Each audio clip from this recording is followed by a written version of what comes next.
میں ہوں ڈاکٹر سید محمد فاروق ترمزی۔ آج کل چونکہ سیلاب کی وجہ سے اور بارشوں کی وجہ سے پانی کھڑا ہوا ہے ہر جگہ پہ، اس لیے ڈینگی فیور بہت زیادہ ہے۔ ڈینگی مچھر ہر جگہ پہ وار کر رہا ہے۔ پورے ملک میں یہ صورتحال ہے کہ بہت زیادہ مریض ہاسپٹلز میں ایڈمٹ ہیں۔ ڈینگی فیور کیا ہوتا ہے؟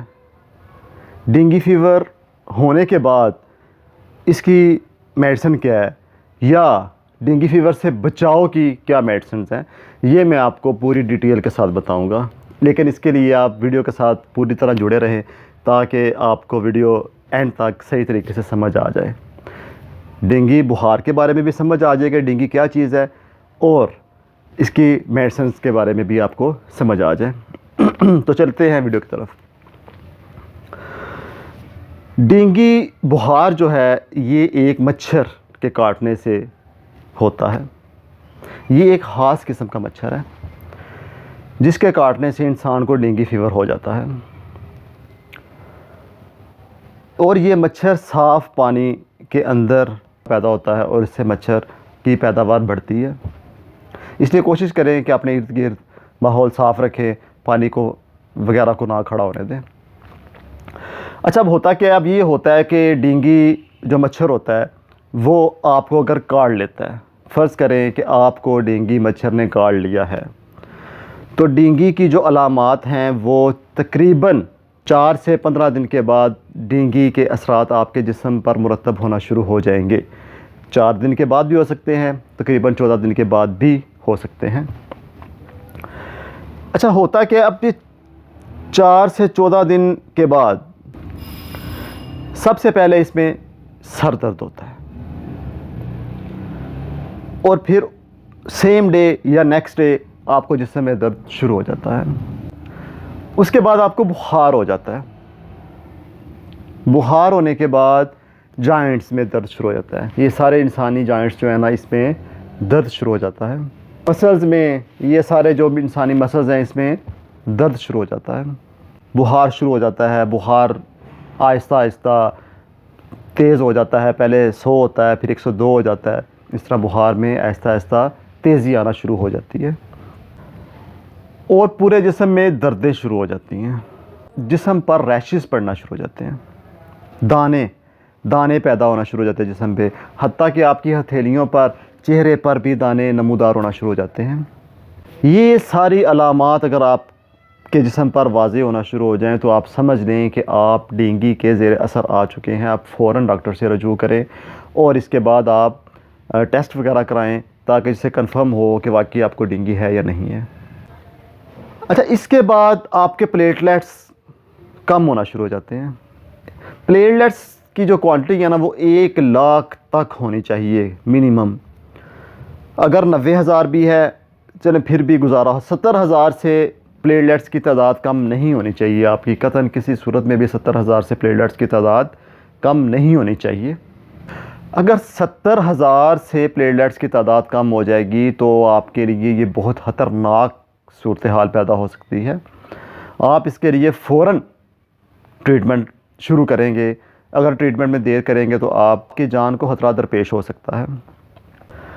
اچھا، اس کے بعد تقریباً 2 سے 3 دن کے اندر 70% جو پیشنٹس ہیں نا وہ خود ہی ٹھیک ہو جاتے ہیں، کیونکہ ایلوپیتھی میں اس کی کوئی دوائی نہیں ہے۔ بس احتیاط کرتے ہیں، جالی لگا دیتے ہیں اور کہتے ہیں کہ بھائی آپ آرام کریں، ایک جگہ پہ رہیں۔ کیوں رہیں؟ آپ کو اگر مچھر کاٹیں گے، کیونکہ آپ ڈینگی کے زیر اثر ہیں، آپ کو مچھر کاٹیں گے، اور وہ یہ مچھر اگر صحت مند انسان کو کاٹیں گے تو وہ بھی ڈینگی کا شکار ہو سکتا ہے۔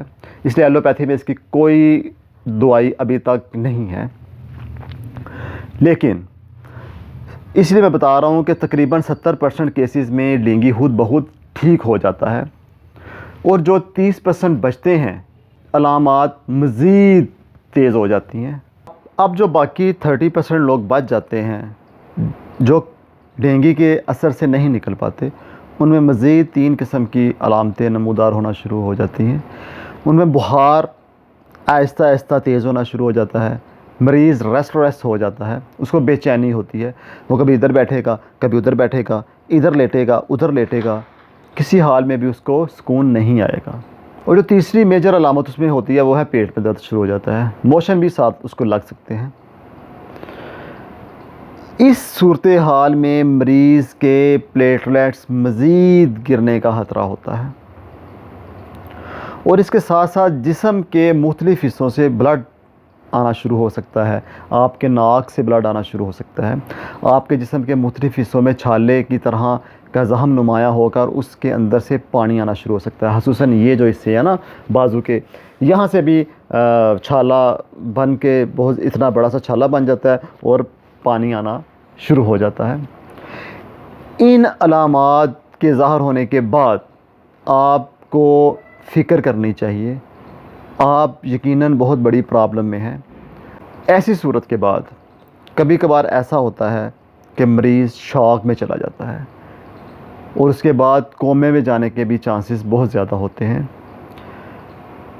یہ صورتحال آپ کو موت کے منہ میں لے جا سکتی ہے، اس لیے ایسی صورتحال سے بچنے کے لیے جب آپ کو سمٹم ظاہر ہونا شروع ہو جائیں ڈینگی کی، آپ اپنے ٹیسٹ کروا لیا تو آپ فوراً اس کا ٹریٹمنٹ شروع کر دیں۔ ایلوپیتھی میں چونکہ اس کا علاج نہیں ہے، ایلوپیتھی کیا کہتی ہے کہ صرف پیناڈول کھاؤ اور گھر بیٹھو، اپنے اوپر جالی لگا لو تاکہ آپ کو مچھر کاٹیں اور وہی مچھر دوسرے کو کاٹیں تو اسے ڈینگی نہ ہو جائے بس۔ اور اس کے علاوہ ایلوپیتھی میں اس بات کا کوئی علاج نہیں ہے، ڈینگی کا کوئی علاج نہیں ہے۔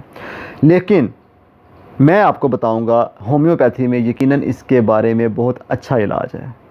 اللہ کے شکر سے، اللہ کے فضل و کرم سے بہت سارے مریض اس سے کامیاب علاج کر کے صحت مند زندگی گزار رہے ہیں اور ڈینگی سے چھٹکارا حاصل کر چکے ہیں۔ میں آپ کو میڈیسنز بتانے جا رہا ہوں، آپ بے شک اس کو نوٹ کر لیں۔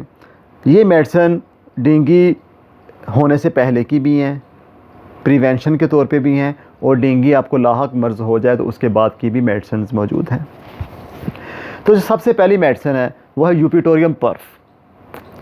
یوپیٹوریم پرف 200 طاقت میں آپ کے اگر شہر میں، آپ کے علاقے میں، آپ کے ملک میں ڈینگی کے وار شروع ہو گئے ہیں، آپ سمجھتے ہیں کہ آپ کو بھی ڈینگی سے خطرہ لاحق ہو سکتا ہے، تو آپ نے یوپیٹوریم پرف 200 طاقت میں صبح کے ٹائم 2 قطرے استعمال کرنے ہیں۔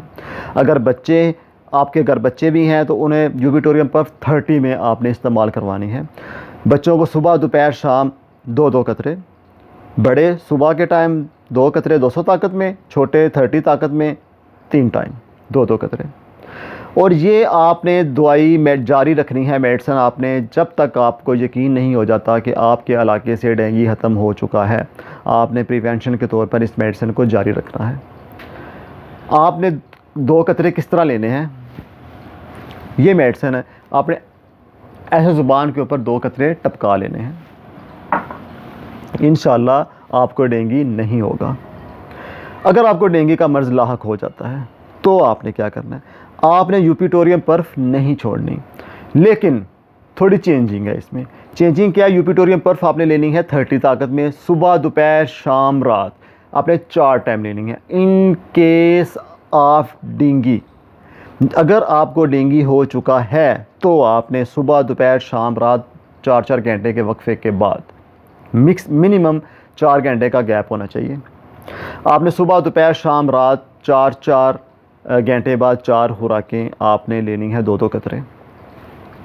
اس کے ساتھ اگر آپ کو وامٹ ہے یا الٹیاں آ رہی ہیں تو آپ نے ایپیکاک 30 لینی ہے، وہ بھی صبح، دوپہر، شام، رات، اور 7 برائیونیاں استعمال کرنی ہے آپ نے 30 طاقت میں، یہ بھی صبح، دوپہر، شام، رات۔ یہ میڈیسن آپ نے مکس نہیں کرنی، آپ نے علیحدہ علیحدہ آپ نے ان کو استعمال کرنا ہے۔ لیکن اس کے یہ آپ کو جو میں آپ کو میڈیسن بتا رہا ہوں یہ ہے ڈینگی کے ابتدائی ایام میں، جب آپ کو ڈینگی کا مرض لاحق ہو چکا ہے، آپ کو پتہ چل چکا ہے کہ آپ پہ ڈینگی وار کر چکا ہے، تو آپ نے یہ تینوں میڈیسن برائیونیا، یوپیٹوریم پرف، ایپیکاک اس صورت میں اگر آپ کو وامٹ یا متلی ہے۔ لیکن اگر آپ کا کیس بگڑ چکا ہے پھر آپ نے کیا کرنا ہے؟ پھر اس کے لیے آپ کو تھوڑی سی 7 میڈیسن اور یوز کرنی پڑے گی۔ اس کے لیے آپ رسٹاکس لیں گے، جیلسیمیم لیں گے 30 طاقت میں۔ کیوں یہ میڈیسن کیوں لیں گے؟ یہ میڈیسن اگر آپ بہت زیادہ کمزوری محسوس کر رہے ہیں اور آپ سمجھتے ہیں کہ بے چینی بھی بہت زیادہ ہے، بہت زیادہ کمزوری ہے، چلا بھی نہیں جا رہا، تو آپ یہ میڈیسن ساتھ استعمال کریں گے۔ اگر آپ کا سر درد سے پھٹا جا رہا ہے، بہت شدید درد ہے سر میں، تو آپ بیلاڈونا 30 میں استعمال کریں گے۔ یہ تھا مکمل علاج. مطلب آپ نے کون کون سی میڈیسن استعمال کرنی ہے؟ یوپیٹوریم پرف نہیں چھوڑنی. یوپیٹوریم پرف اگر آپ کا سر درد سے پھٹا جا رہا ہے بیلاڈونا، اگر آپ کو متلی ہے تو ایپیکاک، اگر آپ کو متلی بھی نہیں ہے، سر میں درد بھی نہیں ہے، تو آپ نے کیا یوز کرنا ہے؟ آپ نے یوپیٹوریم پرف، بیلاڈونا، جیلسیمیم، رسٹاکس 30 طاقت میں، صبح دوپہر شام رات 4 خوراکیں آپ نے لینی ہے. آپ کو انشاءاللہ 4 سے 5 دن کے اندر رزلٹ پتہ چل جائے گا. آپ ڈینگی سے چھٹکارا حاصل کر لیں گے انشاءاللہ اللہ کے فضل و کرم کے ساتھ. یہ تو ہو گیا. لیکن اگر آپ کے پلیٹلیٹس بہت زیادہ گر چکے ہیں، بہت زیادہ کم ہو چکے ہیں، تو آپ نے ایک دیسی نسخہ بھی لگانا ہے. آپ نے پپیتا لینا ہے، اس کے پتوں کا جوس نکالنا ہے، وہ پینا ہے. آپ نے پپیتے کے پتوں کا جوس پینا ہے اور پپیتا استعمال کرنا ہے. اگر آپ کو پپیتا کے پتے نہیں ملتے، اس کا پھل نہیں ملتا، پپیتا نہیں ملتا، تو ہومیوپیتھک میں ایک میڈیسن ہے جو پپیتے سے ہی بنی ہے، آپ نے وہ استعمال کرنی ہے. کیا نام ہے اس کا؟ کیریکا papaya mother tincture. کیریکا papaya mother tincture. آپ نے آدھا کپ پانی لینا ہے، اس میں 30 قطرے 30 ڈراپس کیریکا پاپایا کے آپ نے ایڈ کرنے ہیں، اور صبح اور شام 2 ٹائم آپ نے لینا ہے. کیا ہوگا اس سے؟ آپ کی پلیٹلیٹس بھی بڑھیں گی اور آپ کے جسم میں امیونٹی بھی بڑھے گی، بیماری کے خلاف مزاحمت بھی بڑھے گی آپ کی. انشاءاللہ آپ جلدی صحت یاب ہو جائیں گے. اس کے کوئی بھی کسی بھی قسم کے سائیڈ ایفیکٹس نہیں ہیں. میں آپ کو دوبارہ پھر یہی بات دہراؤں گا کہ آپ نے یوپیٹوریم پرف نہیں چھوڑنی. آپ کو اگر ڈینگی نہیں ہے، اس سے بچاؤ کے لیے بھی، اگر ڈینگی ہو چکا ہے تو پھر بھی آپ نے یوپیٹوریم پرف نہیں چھوڑنی. میں میڈیسنز دوبارہ ریپیٹ کر دیتا ہوں. اگر آپ ڈینگی کا شکار ہو چکے ہیں اور آپ کو متلی ساتھ ہے تو آپ نے ایپیکاک استعمال کرنی ہے 30 میں. اور اگر آپ کا سر درد کی شدت سے پھٹا جا رہا ہے تو آپ نے بیلاڈونا 30 میں استعمال کرنا ہے. اگر آپ کو یہ 2 چیزیں نہیں ہیں تو آپ نے یہ دونوں میڈیسنز استعمال نہیں کرنی. اگر آپ کو ان میں سے ایک سمٹم ہے تو آپ نے ایک سمٹم والی ہی میڈیسن یوز کرنی ہے. اگر آپ کو متلی ہے، وامٹ ہے، تو آپ نے ایپیکاک استعمال کرنی ہے. اگر آپ کو سر درد شدید قسم کا تو بیلاڈونا استعمال کرنی ہے. ٹھیک ہے؟ تو اگر آپ کی اگر آپ کا ڈینگی آخری لیول پر چلا گیا ہے، آپ کے پلیٹلیٹس بہت زیادہ گر چکے ہیں، آپ کے اندر امیونٹی بہت زیادہ کم ہو چکی ہے، آپ ویکنس کا شکار ہو چکے ہیں، تو پھر آپ نے میڈیسنز کون سی استعمال کرنی ہے؟ سب سے پہلے یوپیٹوریم پرف، بیلاڈونا، جیلسیمیم، رسٹاکس. یہ استعمال آپ نے 4 میڈیسنز کرنی ہیں. ٹھیک ہے؟ اگر آپ کو ابتدائی سٹیج کا ڈینگی فیور ہے تو آپ نے 2 میڈیسنز استعمال کرنی ہے، صرف یوپیٹوریم پرف اور برایونیا 30 میں. یہ ساری میڈیسنز دن میں 4 دفعہ، 2 قطرے دن میں 4 دفعہ. اگر آپ چاہتے ہیں کہ آپ کو ڈینگی نہ ہو، ڈینگی سے بچاؤ کے لیے آپ نے کیا کرنا ہے؟ آپ نے یوپیٹوریم پرف 200 طاقت استعمال کرنی ہے، صبح کے ٹائم 2 قطرے. اگر بچے ہیں تو یوپیٹوریم پرف 30 میں صبح دوپہر شام 3 ٹائم 2 قطرے آپ نے استعمال کرنے ہیں. انشاءاللہ آپ ڈینگی سے بچے رہیں گے. اگر آپ ڈینگی کا شکار ہے تو جو میں نے میڈیسنز آپ کو بتائی ہیں وہ آپ استعمال کریں گے، انشاءاللہ آپ ڈینگی سے نجات حاصل کر لیں گے اللہ کے فضل و کرم کے ساتھ انشاءاللہ. تو اگر آپ کو پھر بھی کسی قسم کا کوئی مشورہ درکار ہے یا آپ کو کہیں مشکل پیش آ رہی ہے سمجھنے میں، تو آپ مجھے نیچے کمنٹ باکس میں کمنٹ کر سکتے ہیں، مجھے واٹس ایپ کر سکتے ہیں، تو میں آپ کو مزید ڈیٹیل میں بتا دوں گا. آپ سے گزارش یہ ہے کہ آپ اس ویڈیو کو زیادہ سے زیادہ شیئر کریں، آپ واٹس ایپ گروپس میں شیئر کریں، یوٹیوب پہ شیئر کریں، اپنے فیس بک پیجز پہ شیئر کریں، تاکہ زیادہ سے زیادہ لوگ اس سے استفادہ حاصل کر سکیں، اس بیماری سے چھٹکارا حاصل کر سکیں. اسے صدقہ جاریہ سمجھتے ہوئے آپ اس کو زیادہ سے زیادہ میسیج کو پھیلائیں. تو امید ہے کہ آپ کو آج کی ویڈیو ضرور پسند آئی ہوگی. اگر آپ نے ہمارا چینل ابھی تک سبسکرائب نہیں کیا تو اسے سبسکرائب کریں، لائک کریں، شیئر کریں، کمنٹس کریں، تاکہ پتہ چلے کہ بھئی آپ کتنے لوگ ہماری ویڈیو دیکھ رہے ہیں اور اسے لائک بھی کر رہے ہیں یا نہیں کر رہے. اس کے ساتھ ہی مجھے اجازت دیجیے. تھینک یو سو مچ. اپنا خیال رکھیے گا. اللہ حافظ.